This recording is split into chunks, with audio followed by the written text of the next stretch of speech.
Hola, ¿qué tal con todos? Buenas noches. El día de hoy en Derecho para Derecho vamos a hablar de las últimas reformas tributarias. Básicamente hacer una breve hipnosis de qué es lo que ha pasado en Ecuador acerca del ámbito tributario. Como bien sabrán, tenemos que se han expedido, bueno, de momento tenemos dos. Tenemos la Ley Orgánica de Eficiencia Económica y Generación de Empleo y su reglamento que entró en vigencia a través de decreto ejecutivo hace unos pocos días. También tenemos, ahora último, la ley de conflicto armado interno, que propone nuevas medidas tributarias. En sí, ¿cuál es el origen de todo?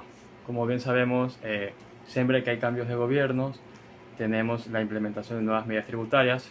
Pasó en su momento con Lenín Moreno, Guillermo Lasso, y nuestro actual presidente Daniel Noboa no es la excepción. Entonces, haciendo esta breve introducción, vamos a hablar acerca de las últimas novedades tributarias.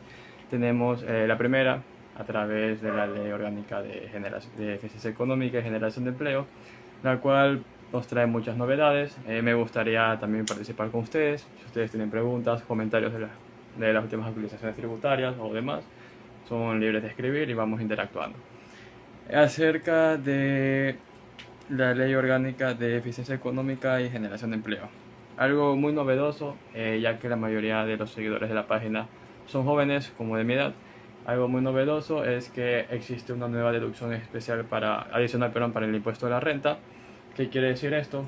Eh, el artículo 910 de la LORTI propone acerca de las deducciones para impuesto a la renta. Encontramos los gastos, pago de impuestos, pagos, etcétera, depreciaciones y amortizaciones en el caso de bienes muebles, inmuebles, eso también se regula en el reglamento.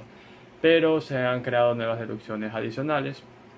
Esto se refiere al empleo joven, ahí el nombre de la ley, eh, generación de empleo. ¿En qué consiste? Bueno, como recordarán, tenemos que el presidente Noboa en sus promesas de campaña, una de esas fue promover el empleo joven. Una de las medidas por las cuales se decidió adoptar o seguir con esto fue añadir deducciones adicionales. Por ejemplo, aquí leyendo una, tenemos deducción adicional del 50% por el incremento neto de nuevas plazas de trabajo para jóvenes entre 18 a 29 años. ¿Qué quiere decir esto? Quiere decir que para derecho tributario, ¿qué libro recomiendo? Depende. Si vamos a hablar de Fiscalía Internacional, tenemos el libro de Fiscalía Internacional, que es de la Universidad Andina, del doctor César Montaño, muy bueno, son aproximadamente 900 páginas, buenísimo. Si quieres aprender Derecho Tributario Ecuatoriano, Manual de Derecho Procesal Tributario, no me acuerdo los autores, también tenemos de Derecho Formal Tributario, son dos, creo que de ediciones legales, son buenísimos. Ahí aprendes tanto la parte procesal jurisdiccional como la parte administrativa, que es ante el SRI, y también un poco de aduaneros que se combina. Retomando, ¿qué quiere decir esta deducción adicional? Significa que entre jóvenes de 18 a 29 años, si son contratados en la empresa, por ejemplo, Patito Amarillo, los contrata, su sueldo es de, pongamos, $500. Al momento de la conciliación tributaria, que se encuentra, si mal no recuerdo, artículo 46 del reglamento de la LORTI, ahí explica cómo es la conciliación. En simples términos es ingresos menos gastos, utilidades, participación a trabajadores, utilidades, demás. Al momento de hacer estos cálculos se toman en cuenta lo que son las exenciones y las deducciones. Si el ingreso es $500, 500 por 12 son, sobre las matemáticas, unos $7.000 al año. ¿Qué quiere decir esto? Que para efectos de conciliación tributaria el gasto va a ser reportado como 7.000. Sin embargo, tenemos deducción adicional del 50%. Es decir, adicionalmente se va a agregar este 50%. 50% de 7.000, 3.550. Entonces, para efectos de la conciliación tributaria, en vez de tomar o reportar el gasto de $7.000 solo por ese trabajador, se va a reportar aproximadamente unos 7.500, $8.000 aproximadamente. No tengo cálculo en este momento. Entonces, ¿cuál es el costo-beneficio? En realidad, más que costo-beneficio, es el beneficio. El beneficio es que encontramos que se promueve el empleo joven, ya que las empresas le van a decir, ¿sabes qué? Empresas, me contratas personas jóvenes, te voy a dar deducciones adicionales para el impuesto a la renta. Otra medida que se optó es, asimismo, jóvenes entre 18 y 29 años que estén graduados o egresados de universidades públicas. Aquí la deducción adicional no va a ser del 50%, va a ser del 75%. Así como también tenemos, por ejemplo, deducción adicional del 75% para contribuyentes que incrementen el empleo neto en sectores como construcción y sector agrícola. Algo que me he dado cuenta de la particularidad aquí es que con respecto al tema de construcción tenemos varias novedades tributarias. Por ejemplo, esta ley en un principio promovió lo que fue la devolución de IVA para materiales de construcción. Sin embargo, ya con la última reforma, que aún no entra en registro oficial, pero ya está aprobada por la Asamblea mediante allanamiento tácito, es que se deroga la devolución de IVA para materiales de construcción. Me van a decir, esto es malo. No, porque la tarifa general de IVA aquí en Ecuador es 12%. 12% para servicios y para productos. ¿Qué es lo que sucede con los productos de construcción?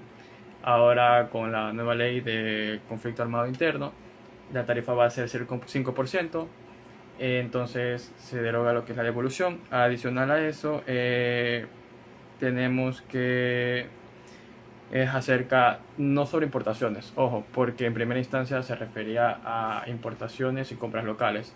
Sin embargo, el texto de la ley para el conflicto armado interno quedó solo para transferencias locales de materiales de construcción, que el IVA será 5%. Otros aspectos importantes, no sé cuáles les gustaría topar acerca de las últimas reformas tributarias. Ya podemos centrarnos un poco más en lo que es la que está ahorita de moda, que es la que les mencioné acerca de la ley orgánica para enfrentar el conflicto armado interno, la crisis social y económica. Esta nueva ley es muy particular para mí porque ha tenido bastantes tropiezos, ya desde el ámbito de que el presidente Noboa lo propuso como en materia económica urgente, hasta los debates de la Asamblea. Quienes habrán revisado los informes para el primer debate, el informe borrador para el segundo debate y el informe del segundo debate, se habrán dado cuenta que la ley tuvo bastantes cambios, como por ejemplo que en un principio eran impuestos temporales, luego pasan a ser contribuciones temporales. Y son dos cosas completamente distintas. Asimismo, durante un momento, me parece que fue el informe para el segundo debate, tenía bastante carga impositiva que desde un principio yo dije que en mi opinión no pasarían el pleno de la asamblea porque teníamos contribuciones temporales a la prestación de servicios y a la remuneración. Esto no entró en vigencia, pero igual para contextualizar.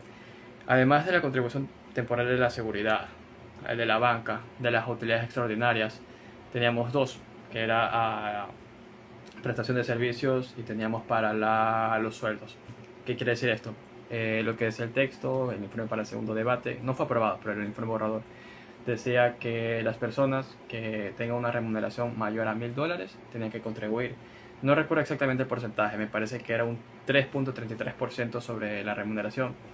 Y asimismo, quienes realizaban prestación de servicios, no por una factura, sino por el global de las facturas mensuales, si sumaban más de $1.000, asimismo tenían que contribuir con el 3.33%, que serían alrededor de $33, me parece. ¿Cuál era el problema aquí? Que a medida que habría mayor sueldo, era mayor tipo de contribución. Me parece que, por ejemplo, las personas que ganan $3.000 o $4.000, $5.000, no recuerdo exactamente la tabla, en vez de pagar solo un mes, tenían que pagar 4, 5, 6 meses y me parece que el porcentaje aumentaba. Eso con respecto a la contribución temporal por remuneración y por prestación de servicios. También teníamos una que me pareció, apenas la leí, no es que me dio risa, pero me causó no me causó sorpresa, porque ya me la esperaba. Y ese sí entró el texto, al texto de la ley, que es la contribución temporal sobre utilidades de bancos y cooperativas de ahorro. En un inicio, este impuesto, bueno, esta contribución, aunque sí se llamó impuesto, lo curioso es que si les da la curiosidad, revisen el texto. Me parece que era para informe para primer debate. El título decía Impuesto sobre utilidades de bancos. Y más abajo en el texto decía se crea esta contribución temporal. Entonces la ley no hacía distinción de si era contribución temporal o si era un impuesto. Nomás para la anécdota. Pero bueno, esta contribución temporal en su inicio solo era para los bancos. Y lo curioso es que también existía la contribución temporal a las utilidades extraordinarias. El texto de las utilidades extraordinarias no se aprobó, pero indicaba de que las empresas, exceptuándose las MIPYMES, estaban obligadas a pagar este impuesto, que básicamente el hecho generador era que sus utilidades hayan aumentado un 50%. La tarifa me parece que era el 3.75% sobre la utilidad, que es bastante dinero. Como dije, exceptuándose las MIPYMES. ¿Qué es lo que pasa? Abajo venía la contribución temporal para los bancos. Y me parece que el grupo 1 empezaba con 10 millones de dólares, que les cobraban la tarifa del 5%. Y más abajo una disposición transitoria, o disposición general, no recuerdo, indicaba que una contribución temporal no es excluyente de la otra. ¿Qué significaba? Que si un banco aún así haya pagado la contribución temporal sobre las utilidades de los bancos y haya tenido una utilidad extraordinaria, es decir, una utilidad mayor al 50% que el año anterior, igual tenía que pagar esta utilidad extraordinaria, es decir, tenía que pagar los dos tipos de contribuciones, lo cual yo apenas lo leí y dije, esto es con dedicatoria. O sea, el crecimiento de los bancos fue exponencial en la pandemia. Entonces, y además por cuestiones políticas, que ya todos sabemos, se estaba intentando dedicar estos dos tipos de contribuciones a la banca. Ya en el texto final, como indiqué, tenemos dos tipos de contribuciones nomás. Ya no tenemos la de prestación de servicios, ni de remuneración, ni utilidades extraordinarias. Esas no se aprobaron, no quedaron. Quedó la de los bancos, que básicamente se refiere a... Aquí se entran todos los bancos y cooperativas de ahorro y crédito. Por lo que, por ejemplo, si un banco obtiene utilidades de 2 millones de dólares, tiene que pagar una tarifa del 5% sobre estos 2 millones de dólares que hayan sido utilidad, básicamente. Lo que sí me causa asombro es que el grupo 5, que es el máximo nivel, son las utilidades superiores a 100 millones de dólares. Están grabadas con 25%. Ustedes se dirán, bueno, pago este tipo de contribución, entonces ya no pago impuesto a la renta. No, en este caso sí pagarías impuesto a la renta. Además de que el pago de este impuesto no es deducible para el impuesto a la renta. ¿Qué quiere decir esto? Que si tu banco tiene una utilidad mayor a 100 millones de dólares, bastante carga impositiva. O sea, tenemos una contribución temporal para bancos cooperativas de ahorro y crédito, 25%, impuesto a la renta, 25%, y además no sabemos la condición de la compañía, entonces es una carga impositiva muy fuerte. Lo bueno de esto, o bueno, dentro de toda la carga impositiva, es que la contribución temporal para la seguridad está exentas las micro, pequeñas empresas y las cooperativas de ahorro y crédito, cooperativas de ahorro y crédito junto con los bancos. Es decir, ya no es que se mezclan ambos tipos de contribuciones, como les mencioné, que las utilidades extraordinarias de los bancos, o sea, si un banco tiene utilidades extraordinarias, paga utilidades extraordinarias, sino que la del banco solo paga los bancos y ya no paga para la seguridad, o sea, está excluido. Lo cual me parece que también se hace para cuidar, para que no digan que hay una fuerte carga impositiva, por lo cual quieran pedir una acción de inconstitucionalidad, que incluso ya escuché que están preparando una acción de inconstitucionalidad para este tipo de ley, pero no era específicamente para este tipo de contribución, sino que se refería al aumento del IVA, lo cual vamos a hablar en este momento. La tarifa del IVA, como ya todos sabemos, es 12% actualmente en el Ecuador. Todavía sigue siendo 12, aún no entra en registro oficial esta ley. Entonces, la reforma en primera instancia, ¿qué planteaba? Planteaba que la tarifa... Gracias, Denise. Planteaba que la tarifa de IVA suba a 15%. Luego teníamos la posición que indicaba que no, que la tarifa debía mantenerse en 12. Luego hubo un texto que indicó que la tarifa suba a 13 y que durante el periodo fiscal del 2024, 25 y 26 vaya subiendo paulatinamente al 15%. Sin embargo, después de estos periodos fiscales debía bajarse al 13% porque la tarifa iba a ser 13%. Sin embargo, el texto que se aprobó mediante allanamiento tácito, que eso es lo que quiero hablar al final, indicó que la tarifa sería del 13% y que a potestad del presidente de la República, mediante un informe de finanzas públicas, un dictamen favorable obviamente, en el que le indica que sí puede modificar la tarifa. Sin embargo, esta tarifa no es que el presidente puede decir, hoy, ¿saben qué? Quiero que la tarifa sea 20%, mañana quiero que sea 2%. No, la tarifa tiene que oscilar entre el 13 al 15%. Eso con respecto a la subida del IVA. El ISD, algo muy interesante del ISD es que va a aumentar nuevamente al 5%. Es decir, ya no, sí va a reducir. Acuérdense que Mediante decreto ejecutivo, el expresidente Guillermo Lasso planteó la disminución progresiva del impuesto a la salida de divisas. Sin embargo, a finales de año, el presidente Noboa derogó este decreto ejecutivo y ahora tenemos el aumento del ISD a 5%. Recuerdo mucho un congreso que hubo de derecho tributario en el mes de noviembre, en el que un día anterior o 2 días anteriores a este congreso se entró en registro oficial la ley de eficiencia económica y generación de empleo. Y uno de los aspectos que relacionaron el ISD con las autorretenciones, bueno, para explicar las autorretenciones, ¿qué se refiere? ¿Qué son las retenciones? Las retenciones a la fuente, básicamente, yo a mi forma de ver lo veo como un pago anticipado de impuesto a la renta. Hay muchos criterios distintos, pero mi criterio es pago anticipado. ¿Qué quiere decir esto? Para los que trabajan, prestan servicios o tienen ingresos altos, siempre en su rol de pagos se retienen, les sale retención del 8%, del 10% de impuesto a la renta, retención de IVA para quienes prestan servicios, por ejemplo del 100%. Eso ya es de acuerdo a las resoluciones de retención.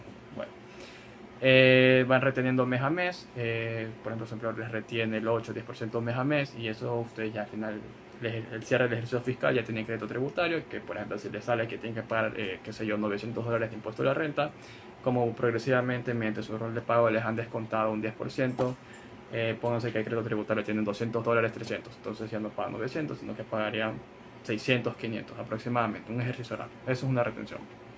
Ahora bien, ¿qué es una autorretención? La autorretención se refiere valga la redundancia, a la retención que tienen que hacerse los grandes contribuyentes. Los grandes contribuyentes, de acuerdo, si no me equivoco, la ley de creación del SRI indica que son aquellos contribuyentes que sí, que tienen una alta carga impositiva, que son los que más contribuyen al país en el ámbito fiscal. Entonces, estos grandes contribuyentes tienen el deber legal de retenerse mes a mes. Y ahora, retomando a la relación que estaba haciendo con este Congreso de Derecho Tributario, las tarifas de las autorretenciones se las relacionó con la tarifa del ISD, porque para quienes saben, lo que se paga como ISD se puede usar como crédito tributario para impuesto a la renta cuando hay ciertas condiciones. Entonces, decía, los porcentajes del ISD anteriores al decreto ejecutivo de Lasso son similares a los que se plantean para la autorretención. Entonces, como el ISD pagado se puede usar como crédito tributario y la autorretención es una retención, crédito tributario, entonces se hacía este símil en que ambas se puede usar como crédito tributario para impuesto de la renta, entonces su utilidad final va a ser, no quiero decir la misma porque no es tan así, pero se planteó como que lo que va a hacer es que como viene una rebaja del ISD, me parece que era el 2,75 o 2,50%, o sea, se plantea una rebaja mayor. Las autorretenciones lo que iban a hacer era como que compensar este ingreso fiscal. Sin embargo, lo curioso aquí es que tenemos autorretenciones y a la vez tenemos el ISD que subió. ¿Qué nos quiere decir todo esto que acabo de mencionar? El incremento del empleo joven por las deducciones especiales, adicionales que le mencioné, es fomentar el empleo joven. Por lo general me he dado cuenta que siempre a partir del mes de febrero o marzo tenemos que se abren vacantes de empleo, entonces no se sorprenda que pidan gente joven porque van a querer usar esto como deducción adicional para el impuesto a la renta, obviamente con fines de bajar la carga impositiva, que es lo normal. La finalidad de las empresas es el lucro, la utilidad. Entonces, mientras más empleo joven das, menos impuestos pagas, tax planning. Adicional a eso, tenemos que se quiere recaudar mayor ingresos, subida del IVA, contribución temporal a la seguridad, contribución temporal para los bancos, cooperativas de ahorro y crédito. Entonces, en sí, ¿qué es lo que quiere decir o qué es lo que nos quiere decir los movimientos del presidente Noboa? Básicamente es financiar el conflicto armado, financiar el déficit fiscal y más que nada aumentar las arcas de ingresos para el Estado. Eso en cuanto al ámbito tributario. Metiéndonos un poco ya al ámbito legislativo sobre el allanamiento tácito, me pareció muy interesante esta figura del allanamiento tácito, que yo honestamente no la conocía. Veo que está conectado a Andrés Solórzano, supongo que el de ley la conocía, pero para mí es nuevo cuando escuché acerca del allanamiento tácito. El artículo 64 de la función legislativa menciona en síntesis, porque no me lo sé de memoria, pero se refiere a que si la Asamblea durante la fase de votación y en el segundo debate no resuelve, perdón, segundo debate, sobre las objeciones del presidente, no resuelve ni a favor ni en contra, esto se entenderá como un allanamiento, es decir, tácito. O sea, la Asamblea no es que se allanó, dice yo, Asamblea, ¿saben qué? Apruebo lo que dice el presidente Novoa, me parece bien, mediante votación. No, porque ese mismo día yo estaba revisando las cuentas de Twitter de la Asamblea Nacional y vi las mociones, la moción de votar a favor de la objeción parcial, que fue negada por mayoría. Entonces, y luego hicieron la votación para negarla, que tampoco quedó. Entonces yo vi que se había cerrado la sesión, dije como que entonces ¿qué queda? ¿Es merengue o no es merengue? Y luego me derivé el artículo de la función legislativa, el 74, que nos indicaba de que en este caso, si es que no se votó ni a favor ni en contra, se entenderá como un allanamiento tácito, por lo cual la ley ya podrá entrar al registro oficial. La Asamblea tenía 30 días para resolverlo, sin embargo lo resolvió me parece que al tercer día o al segundo. Entonces, en mi opinión, en las próximas semanas ya estaríamos viendo esta ley en el registro oficial. Además de que por temas de celeridad debería ya subirse porque tenemos las contribuciones para los bancos, cooperativas de recrédito y además de las contribuciones para la seguridad. Punto positivo es que excluye a las MIPYMES, es decir, micro, pequeñas y medianas empresas. Entonces, por mi parte, creo que eso sería todo. Ya hagamos una media hora de tributario, muy interesante, la verdad, muy productivo. No sé si alguien tenga alguna pregunta, podremos resolverla en este momento.